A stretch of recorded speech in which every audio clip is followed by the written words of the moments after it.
Nega izlab keldik? Yakat degan joyda ekan. Yo'lni surishtirib keldik.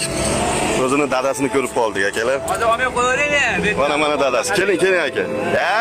Biz ham o'sha qishloqdanmiz. Keling.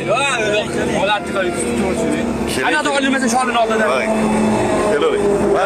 Assalomu alaykum. Aka, men otim Shehzodbek.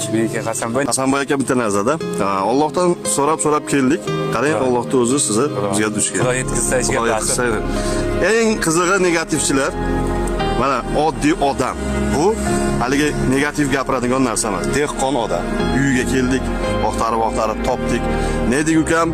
Otang bilan ko'rishdik. Inshaalloh. Qodirbek, yaxshi yetyapman o'g'lim. To'g'ri yaxshi yurib, eson-omon yetyapsam men xursand bo'laman. Shog'illar ham bo'ldi, yig'ishtirib bo'ldim. Zo'r bo'ladi xudo xolasa. Kechagi videoni ko'rib, odam ancha xursand bo'ldi. Sherigingni vizasi chiqqanda men maqsad qildim, uylaringga boraman. Uylarni vaqtari darayni topdik.